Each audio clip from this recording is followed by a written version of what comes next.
La communauté de communes Châteaubriand d'Herval édite chaque année un rapport d'activité répondant à une obligation légale du Code général des collectivités territoriales. Ce document présente un bilan des actions engagées par la collectivité dans le champ de ses différentes compétences.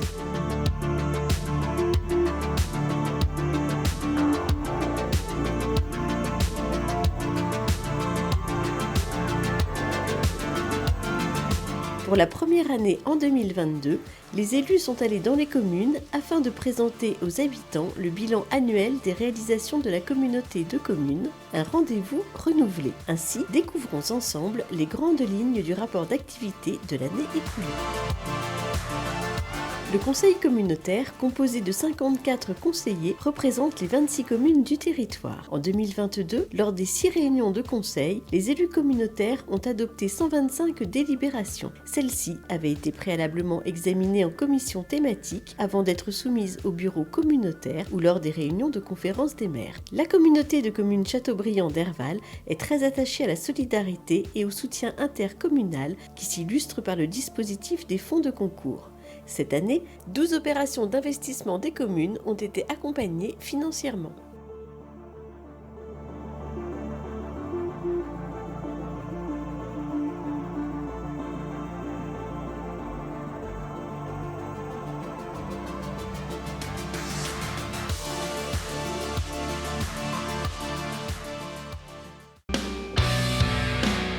L'année 2022 marque les 20 ans de solidarité intercommunale renforcée, un anniversaire célébré à l'occasion de la foire de Béret. En effet, il y a déjà 20 ans, la fusion de la communauté de communes du Castelbriantais avec celle de l'Est Castelbriantais, ainsi que le passage en taxe professionnelle unique, donnait une véritable impulsion à l'intercommunalité. Aujourd'hui, forte de ses 26 communes, son action, au travers de ses différentes compétences, est désormais inscrite dans le quotidien des quelques 44 500 habitants qui la composent. C'est également à l'occasion de la foire de Béret que le partenariat avec les 3 chambres consulaires a été renouvelé. Autre temps fort important pour le développement du territoire, la communauté de communes a signé 3 conventions de partenariat pour renforcer et améliorer les services et le cadre de vie de ses habitants.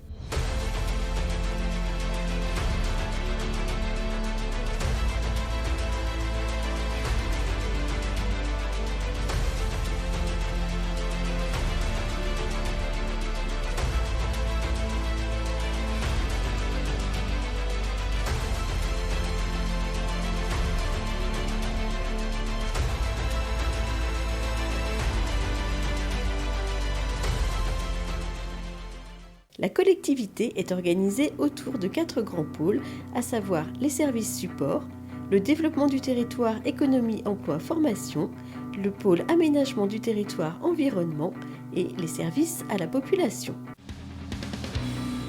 Au cœur des services supports, l'administration générale a pour mission principale de préparer et de suivre les différentes réunions des instances de la communauté de communes. Différents services lui sont également rattachés, tels que l'espace France Service, la Maison de la Justice et du Droit ou encore le service informatique. Les services supports comprennent également les services techniques, les ressources humaines, le service commande publique, affaires juridiques, assurances, le service finance et le service communication. La communauté de communes assure également la gestion d'un forail d'envergure nationale et d'un chenil. L'économie est une priorité pour la collectivité qui œuvre pour renforcer l'attractivité du territoire et qui, via le Quai des entrepreneurs, accompagne les entreprises dans leur développement. Un dynamisme reconnu et confirmé en 2022, comme en témoigne, entre autres projets, l'implantation de nouvelles entreprises sur le futur site logistique de Derval, ainsi que les investissements de Cunuard et de la fonderie FMGC, accompagnés dans leur stratégie par la communauté de communes. La communauté de communes initie des dispositifs spécifiques auprès des commerçants et artisans du territoire afin de les accompagner dans leur phase de création et leur apporter un soutien technique et financier. Elle soutient également le développement commercial des centralités au travers du dispositif Pays de Loire Commerce Artisanat. Dans le domaine de la formation et de l'emploi, les travaux débutés en 2021 sur l'ancien site Acier Plus se sont poursuivis tout au long de l'année 2022. Ce bâtiment accueillera dès la rentrée prochaine un pôle départemental de formation, industrie et logistique en adéquation avec les besoins des entreprises en termes de recrutement. Ce projet a pu se concrétiser grâce au partenariat engagé depuis plusieurs années entre la communauté de communes, le Greta CFA et les entreprises locales. De même, grâce au travail partenarial élaboré entre la communauté de communes, l'ADIC et l'École supérieure du bois, le territoire a été retenu pour ouvrir en 2022 sa première école de production du bois. Accueillis provisoirement sur le site de Béret, les élèves de l'école Woodup intégreront également en 2023 le nouveau pôle de formation. En matière d'enseignement supérieur, le campus connecté, labellisé par le ministère de l'Enseignement supérieur, de la Recherche et de l'Innovation, et la licence 3 Commerce, Vente, Marketing, dispensée en alternance par le CNAM, ont accueilli leur deuxième promotion d'étudiants. Afin d'accompagner les scolaires, les chercheurs d'emploi et les salariés en reconversion dans leur choix d'orientation professionnelle, l'événement Destination Avenir a été reconduit en 2022. L'Office du tourisme intercommunal complète les services de ce pôle et assure la promotion touristique du territoire et l'accueil des visiteurs. Il contribue également au développement touristique des 26 communes en participant à de nombreuses animations mises en place avec la contribution des autres services de la collectivité et des communes associées. Il accompagne aussi les porteurs de projets touristiques dans leurs activités et les communes dans le développement des sentiers de randonnée. Ainsi, par exemple, en 2022, afin de valoriser le site des Forges de la Hunaudière à Sion-les-Mines, une application numérique Immersion en 1830 a été développée. Autre domaine de compétences d'envergure pour la collectivité, le pôle aménagement du territoire environnement regroupe les services mobilité, habitat, prévention et gestion des déchets, GEMAPI et assainissement non collectif.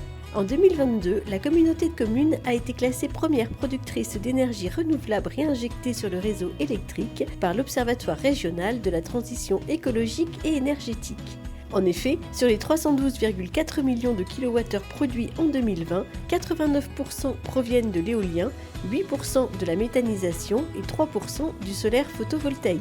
Afin d'aider les communes à réduire leur consommation d'énergie, la communauté de communes, en partenariat avec le CIDELA, a réalisé des diagnostics de bâtiments communaux. En termes de mobilité, plusieurs nouveautés sont à souligner en 2022. 2 nouvelles stations de vélo à assistance électrique ont été implantées sur le parking du parc de Radevormwald et à l'entrée de la zone Horizon devant le bois de Tuny, venant compléter les 5 autres déjà installés à Châteaubriand. Sur les 25 autres communes, 55 vélos électriques sont en location à la semaine ou à la quinzaine. Les navettes électriques Cébus ont pour leur part été ajustées en 5 circuits desservant 45 arrêts. La région, en partenariat avec la communauté de communes Châteaubriand-Derval, a déployé son offre de transport à la demande Aléop. Il s'agit de la première communauté de communes sur laquelle ce service est mis en œuvre. Il fonctionne du lundi au vendredi de 7h à 19h et dessert 113 arrêts répartis sur les 26 bourgs et villes et 63 villages et hameaux. Pour les personnes de plus de 70 ans ou les personnes à mobilité réduite, la prise en charge se fait directement à domicile. Les usagers peuvent réserver leur trajet auprès de la Maison de la Mobilité et de la nouvelle centrale d'appel régionale Allo Aléop. Concernant les liaisons douces, un nouveau tronçon de la liaison cyclable et piétonne qui va relier la plateforme de regroupement des cars scolaires au lycée Moquet-le-Noir a ouvert au mois d'août. Depuis et jusqu'en décembre 2022, près de 33 000 passages ont été enregistrés. Le service des transports scolaires, avec ses 3 306 élèves inscrits en 2022 et la station d'autopartage électrique à Derval, viennent compléter le volet mobilité. Du côté de l'habitat, les opérations programmées d'amélioration de l'habitat et de ravalement de façades se sont poursuivies tout au long de l'année. Pour sa part, le service d'application du droit des sols a pu économiser 587 kg de papier en 2022 grâce au déploiement de la dématérialisation. Concernant la prévention et la gestion des déchets, un réseau de 5 déchetteries intercommunales concourt à réduire l'impact environnemental des activités des 26 communes. En 2022, la communauté de communes a collecté une moyenne de 562,6 kg de déchets par habitant, soit 26,5 de moins qu'en 2021. Afin de sensibiliser le grand public au tri des déchets, à la valorisation des déchets verts, au compostage, à l'éco-consommation et au réemploi, de nombreuses animations sont proposées tout au long de l'année. En matière d'environnement, le programme de prévention des inondations et la gestion des milieux aquatiques, qui passe notamment par la replantation de haies, s'est poursuivi, tandis que la sensibilisation de la population sur la gestion économe de l'eau reste un axe majeur. Enfin, le programme d'aide à la réhabilitation des installations d'assainissement non collectif présentant un danger pour les personnes ou un risque environnemental, engagé depuis 2018, s'est achevé au 31 décembre 2022. Les services à la population regroupent les domaines de la petite enfance, enfance-jeunesse, la solidarité et le social, les sports et loisirs, et enfin la culture. Le territoire Châteaubriand-Derval dispose de 5 structures d'accueil pour les enfants de 0 à 4 ans. Ces multi-accueils sont complétés par le relais petite enfance, dont la mission est à la fois d'accompagner les assistantes maternelles et d'informer les parents. En septembre 2022, un dispositif lieu d'accueil enfants-parents, Minute Papillon, a été déployé à Soudan et à Sion-les-Mines. Le guichet unique intercommunal regroupe l'ensemble des informations destinées aux familles. Il centralise, via le portail famille mis en place en début d'année, les inscriptions pour les animations, les accueils intercommunaux, les activités jeunesse et les différents séjours, dont les séjours ski et européens. Le guichet unique gère également la formation VAFA, financée par la communauté de communes, ainsi que le dispositif Argent de poche.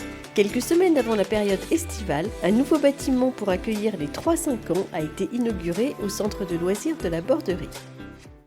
En 2022, dans un contexte de sobriété énergétique, la patinoire intercommunale a réduit de 2 semaines son ouverture au public. Comme à chaque saison, familles et scolaires étaient au rendez-vous et l'équipement a connu une forte fréquentation. Autre lieu d'accueil des familles, la ludothèque dispose d'un fonds de plus de 1700 jeux et jouets à utiliser sur place ou à emprunter. Dans le domaine de la solidarité et du social, le centre socio-culturel intercommunal anime divers ateliers et événements de proximité destinés aux habitants du territoire. De son côté, la Maison des aidants a pour mission d'accompagner les familles d'enfants en situation de handicap. Pour la première fois cette année, la communauté de communes a organisé une semaine dédiée pendant laquelle l'inclusion dans les différents services intercommunaux a été valorisée. L'apprentissage de la langue des signes a également fait l'objet d'un projet élaboré avec les écoles du territoire. Autre nouveauté, une halte répit mise en place en partenariat avec l'ADMR a vu le jour les mercredis et pendant les vacances scolaires au centre de loisirs de la Borderie et à la Maison des aidants. Les services à la population comprennent également les espaces aquatiques à Châteaubriand et à Derval qui permettent au grand public de se divertir et se détendre. Le pôle piscine contribue également à l'apprentissage de la natation et à l'accueil des scolaires. Concernant la culture, la communauté de communes dispose d'équipements structurants permettant aux habitants d'accéder à une offre culturelle variée et complète, innovante et de proximité.